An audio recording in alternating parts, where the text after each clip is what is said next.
Hello everyone, welcome back to select IAS. Select IAS के ई दृष्टि करंट अफेयर प्रोग्राम में आप सभी का स्वागत है। दोस्तों, आज की क्लास में हम इंटरनेशनल करंट अफेयर में अंतर्राष्ट्रीय सम्मेलन को कवर करेंगे। एक साल के अंदर जितना भी अंतर्राष्ट्रीय सम्मेलन हुआ है, आज की क्लास में आपका कवर हो जाएगा।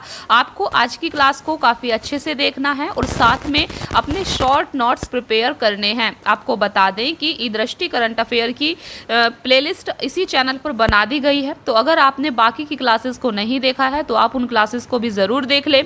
यहाँ पर हमने नेशनल करंट अफेयर और इंटरनेशनल करंट अफेयर की काफ़ी सारी क्लासेस ली हैं, तो आप उन्हें भी ज़रूर देख लें। और अगर आप इस चैनल पर नए हैं तो आपको चैनल को सब्सक्राइब कर लेना है, क्योंकि यहाँ पर हम जो भी लेटेस्ट मैगजीन आता है और आपके एग्जाम के पॉइंट ऑफ व्यू से ज़रूरी होता है, उनको हम यहाँ पर डिस्कस करते हैं। डेली करंट अफेयर न्यूज़ से आपको अपडेट कराते रहते हैं, तो आपको चैनल को सब्सक्राइब करके रखना है। चलिए फिर शुरू करते हैं आज की क्लास। तो यहाँ पर आप देख सकते हैं, यहाँ से हमारी आज की क्लास शुरू होगी अंतर्राष्ट्रीय सम्मेलन, और आज की क्लास में अंतर्राष्ट्रीय सम्मेलन आपका पूरा कंप्लीट हो जाएगा। आपको क्लास को पूरा देखना है। चलिए शुरू करते हैं। देखिए, सबसे पहली न्यूज़ है आपके सामने 23वां संघाई सहयोग संगठन SCO शिखर सम्मेलन। SCO शिखर सम्मेलन को काफ़ी अच्छे से यहाँ पर डिटेल में डिस्कस करेंगे। देखिए, 4 जुलाई 2023 को SCO के राष्ट्र अध्यक्षों की परिषद की 23वीं बैठक 23वां SCO शिखर सम्मेलन भारत की अध्यक्षता में आयोजित हुआ। तो सबसे पहले आपको याद रखना है कि कौन से नंबर का SCO शिखर सम्मेलन था। तो 23वां SCO शिखर सम्मेलन था, और इसकी 23वीं बैठक भारत की अध्यक्षता में आयोजित हुई है। तो यह भारत में हुआ था। यह शिखर सम्मेलन वर्चुअल प्रारूप में आयोजित हुआ था। इस बैठक की अध्यक्षता प्रधानमंत्री नरेंद्र मोदी ने की थी, और इस शिखर सम्मेलन में कजाकिस्तान, चीन, किर्गिस्तान, रूस, ताजिकिस्तान, उज्बेकिस्तान के राष्ट्रपतियों एवं पाकिस्तान के तत्कालीन प्रधानमंत्री शहबाज शरीफ ने भी प्रतिभाग किया था। तो आप देख सकते हैं कौन कौन सी कंट्री के राष्ट्रपति और प्रधानमंत्री ने यहाँ पर पार्टिसिपेट किया है। इसके अलावा SCO के पर्यवेक्षक देशों ऑब्जर्वर स्टेट्स जैसे ईरान, बेलारूस और मंगोलिया के राष्ट्राध्यक्षों ने भी प्रतिभाग किया। तुर्कमेनिस्तान ने अतिथि देश के रूप में भाग लिया। इस सम्मेलन के अंत में नेताओं द्वारा नई दिल्ली घोषणा पत्र न्यू दिल्ली डिक्लेरेशन को अपनाया गया। तो आपको याद रखना है, न्यू दिल्ली डिक्लेरेशन कौन सी समिट से संबंधित है? SCO शिखर सम्मेलन से। इस शिखर सम्मेलन के दौरान ईरान SCO का 9वां सदस्य देश बन गया है। आपको बता दें कि SCO के अंदर टोटल 8 मेंबर कंट्री थी, और अभी हाल ही में ईरान को भी शामिल कर लिया गया है 9वां सदस्य देश के रूप में। इसके अतिरिक्त SCO के सदस्य देश का दर्जा प्राप्त करने के लिए बेलारूस द्वारा हस्ताक्षरित किया गया है। तो आप देख सकते हैं कौन सी कंट्री के द्वारा SCO का सदस्य बनने के लिए MO देखिए, मेमोरेंडम ऑफ ऑब्लिगेशन पर हस्ताक्षर किए गए हैं। तो ये है आपका बेलारूस। बेलारूस द्वारा SCO की सदस्यता प्राप्त करने की प्रक्रिया वर्ष 2024 में प्रस्तावित SCO शिखर सम्मेलन तक पूर्ण हो जाएगी। तो 2024 में बेलारूस भी SCO का सदस्य बन जाएगा। वर्ष 2024 में SCO शिखर सम्मेलन कजाकिस्तान में आयोजित होगा। तो आपको यहाँ पर याद रखना है 2024 में SCO शिखर सम्मेलन कहाँ पर होने वाला है। तो ये आपका कजाकिस्तान में आयोजित होगा। नेक्स्ट है आपका voice of global south summit. चलिए voice of global south summit को समझते हैं। देखिए, 12 से 13 जनवरी 2023 के मध्य भारत द्वारा वॉइस ऑफ ग्लोबल साउथ शिखर सम्मेलन का आयोजन किया गया। यह एक नई एवं अनूठी पहल है। तो आप देख सकते हैं voice of global south summit, यह एक नई पहल है। यह पहल प्रधानमंत्री नरेंद्र मोदी के सबका साथ, सबका विकास, सबका विश्वास तथा सबका प्रयास विजन से प्रेरित है। इस सम्मेलन का उद्देश्य है वैश्विक दक्षिण ग्लोबल साउथ के देशों को एक साथ लाना है, जिससे वह एक साझा मंच पर अपने दृष्टिकोण एवं प्राथमिकताओं को साझा कर सके। इस सम्मेलन की थीम थी आवाज की एकता, उद्देश्य की एकता, unity of voice, unity of purpose. यह सम्मेलन वर्चुअल फॉर्मेट, वर्चुअल प्रारूप में आयोजित किया गया तथा इसमें कुल 10 सेशन शामिल थे। इन 10 सत्रों में उद्घाटन एवं समापन सत्र राष्ट्राध्यक्ष और शासनाध्यक्ष स्तरीय था, जिसकी मेजबानी प्रधानमंत्री नरेंद्र मोदी के द्वारा की गई। इसके अतिरिक्त 8 मंत्री स्तरीय सत्र भी आयोजित किए गए। इस सम्मेलन में वैश्विक दक्षिण के 125 देशों के नेताओं एवं मंत्रियों ने भागीदारी की। इस सम्मेलन के समापन के दौरान प्रधानमंत्री नरेंद्र मोदी द्वारा निम्न नई पहलों की घोषणा की गई। तो आप यहाँ पर देख सकते हैं कि इस सम्मेलन में प्रधानमंत्री के द्वारा कौन सी नई पहलों की घोषणा की गई है। तो सबसे पहले है आपके सामने आरोग्य मैत्री। आरोग्य मैत्री क्या है, चलिए देखते हैं। वैश्विक दक्षिण उत्कृष्टता केंद्र global south centre for excellence. दूसरी है, देखिए पहली है आपकी आरोग्य मैत्री और दूसरी थी यहाँ पर global south centre for excellence. तीसरी है वैश्विक दक्षिण विज्ञान एवं प्रौद्योगिकी पहल global south science and technology initiative. Fourth है आपकी global south young diplomats forum और पांचवी है ग्लोबल साउथ स्कॉलरशिप्स। आरोग्य मैत्री परियोजना के तहत भारत प्राकृतिक आपदाओं एवं मानवीय संकट से प्रभावित किसी भी विकासशील देश को आवश्यक चिकित्सकीय आपूर्तियां उपलब्ध कराएगा। तो आप देख सकते हैं आरोग्य मैत्री परियोजना क्या है। दोस्तों, आरोग्य मैत्री परियोजना के अंतर्गत भारत के द्वारा प्राकृतिक आपदाओं और मानवीय संकट से प्रभावित किसी भी विकासशील देश को आवश्यक चिकित्सीय आपूर्तियां उपलब्ध कराई जाएगी। तो इस चीज को आपको याद रखना है। नेक्स्ट है आपका संयुक्त राष्ट्र जैव विविधता सम्मेलन COP15। चलिए इसे अच्छे से समझते हैं। संयुक्त राष्ट्र जैव विविधता सम्मेलन क्या है और कब हुआ है। देखिए 7 से 19 दिसंबर 2022 के मध्य जैव विविधता पर अभिसमय के पक्षकारों की सम्मेलन की 15वीं साधारण बैठक का दूसरा चरण COP15 पार्ट 2 आयोजित किया गया। सम्मेलन के दूसरे चरण का आयोजन मॉन्ट्रियल कनाडा में किया गया। ध्यातव्य है कि सम्मेलन का पहला चरण चीन की मेजबानी में 11 से 15 अक्टूबर 2021 के मध्य वर्चुअल माध्यम से आयोजित किया गया था। COP15 के साथ ही COP MOP10 10th meeting of the Conference of the Parties serving as the meeting of the parties to the Cartagena Protocol on Biosafety तथा NPMOP 4 का भी आयोजन किया गया। दिसंबर 2022 में संयुक्त राष्ट्र के तत्वाधान में आयोजित COP15 की अध्यक्षता चीन के द्वारा की गई। सम्मेलन में कुनमिंग मॉनेट्रियल ग्लोबल बायोडाइवर्सिटी फ्रेमवर्क को अपनाया गया है। आप देख सकते हैं ग्लोबल बायोडाइवर्सिटी फ्रेमवर्क के अंतर्गत 4 उद्देश्यों और 23 लक्ष्यों को शामिल किया गया है, जिन्हें वर्ष 2030 तक प्राप्त करना है। वर्ष 2030 तक जिन 23 लक्ष्यों को प्राप्त किया जाना है उनमें शामिल प्रमुख लक्ष्य हैं।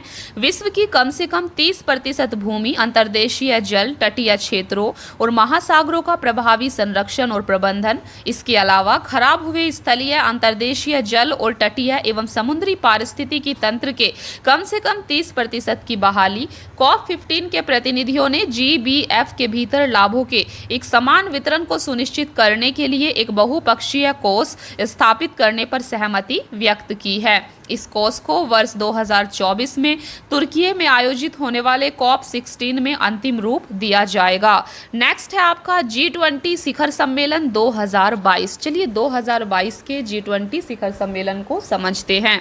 देखिए 15 से 16 नवंबर 2022 को G20 देशों के राष्ट्राध्यक्षों का 17वां शिखर सम्मेलन संपन्न हुआ। इस शिखर सम्मेलन का आयोजन बाली, इंडोनेशिया में किया गया। यहाँ पर आपको याद रखना है, यहाँ पर हम G20 शिखर सम्मेलन 2022 की बात कर रहे हैं, इसीलिए कंफ्यूज नहीं होना है, क्योंकि 2023 में G20 शिखर सम्मेलन की मेजबानी भारत के द्वारा की गई है। तो यहाँ पर हम 2022 के शिखर सम्मेलन के बारे में पढ़ रहे हैं, जिसकी मेजबानी बाली, इंडोनेशिया के द्वारा की गई थी। कोविड-19 महामारी के शुरू होने के बाद से वैश्विक नेताओं की पूर्ण भौतिक उपस्थिति वाला यह पहला G20 शिखर सम्मेलन था। इंडोनेशिया की अध्यक्षता में आयोजित इस शिखर सम्मेलन का थीम था रिकवर टुगेदर, रिकवर स्ट्रॉन्गर। यह शिखर सम्मेलन 3 अंतर संबंधित स्तंभों पर केंद्रित रहा। सबसे पहला है ग्लोबल हेल्थ आर्किटेक्चर, दूसरा है सस्टेनेबल एनर्जी ट्रांजिशन और तीसरा है डिजिटल ट्रांसफॉर्मेशन। 17वें G20 शिखर सम्मेलन में प्रधानमंत्री नरेंद्र मोदी ने भारत का प्रतिनिधित्व किया। इस सम्मेलन में भारत के G20 शेरपा अमिताभ कांत थे। G20 शिखर सम्मेलन से इतर प्रधानमंत्री ने बाली, इंडोनेशिया में अन्य G20 नेताओं के साथ तमन हुतान रायन गुरहा राय मैंग्रोव वनों का दौरा किया और मैंग्रोव पौधे भी लगाए। भारत इंडोनेशिया की G20 की अध्यक्षता के तहत मैंग्रोव अलायंस फॉर क्लाइमेट में शामिल हो गया है। उल्लेखनीय है कि mangrove alliance for climate Indonesia एवं संयुक्त अरब अमीरात की एक संयुक्त पहल है। ज्ञातव्य है कि मैंग्रोव अलायंस फॉर क्लाइमेट को नवंबर 2022 में मिस्र में आयोजित 27वें संयुक्त राष्ट्र जलवायु परिवर्तन सम्मेलन 2022 COP27 के दौरान लॉन्च किया गया था। 1 दिसंबर 2022 को भारत ने इंडोनेशिया से G20 की अध्यक्षता ग्रहण की।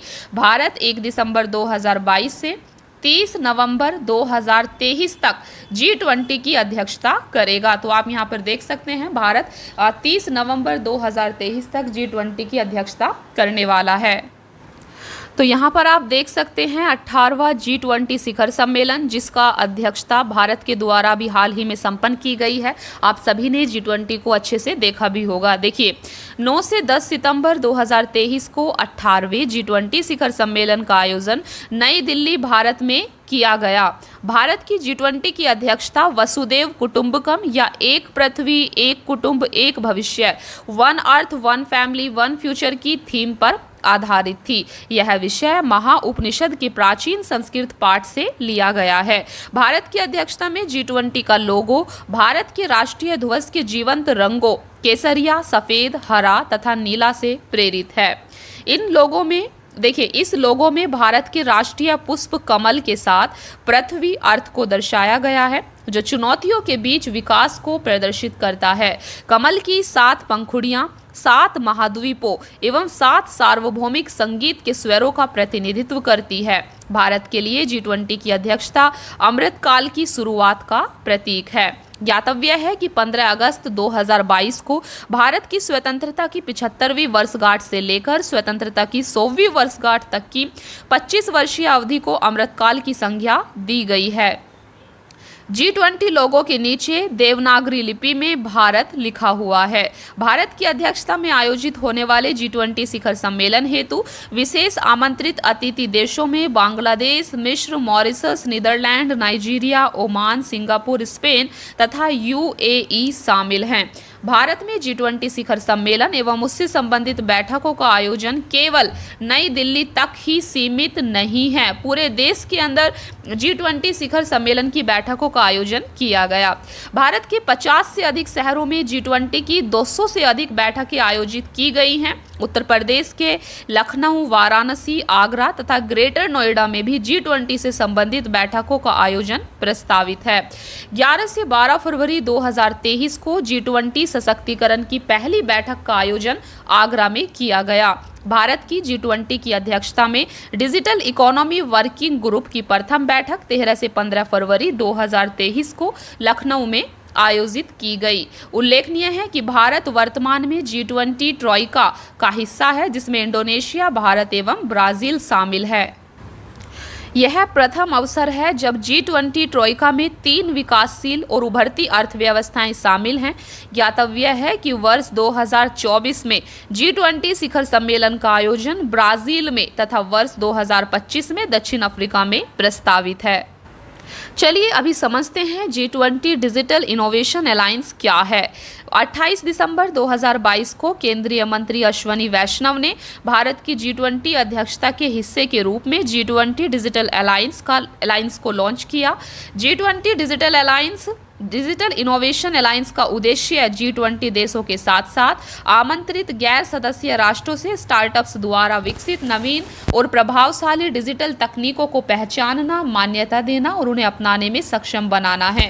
G20 डिजिटल इनोवेशन अलायंस शिखर सम्मेलन का आयोजन 17 से 19 अगस्त 2023 के मध्य बेंगलुरु में किया गया। तो इस पॉइंट को भी आपको याद रखना है। नेक्स्ट है आपका संयुक्त राष्ट्र जलवायु परिवर्तन सम्मेलन 2022। देखिए UNFCCC के पक्षकारों के सम्मेलन का 27वां सत्र COP27 6 से 20 नवंबर 2022 के मध्य शर्म अल शेख मिस्र में आयोजित किया गया। उल्लेखनीय है कि COP26 का आयोजन वर्ष 2021 में ग्लासगो UK में किया गया था। तो ये पॉइंट भी आपको पता होना चाहिए। COP27 में भारत ने लाइफस्टाइल फॉर एनवायरनमेंट की विषय वस्तु पर एक पैवेलियन स्थापित किया था। ज्ञातव्य है कि वर्ष 2022 में प्रधानमंत्री नरेंद्र मोदी ने मिशन लाइफ को लॉन्च किया था। उल्लेखनीय है कि नवंबर 2021 में COP26 में प्रधानमंत्री ने लाइफ की अवधारणा प्रस्तुत की थी।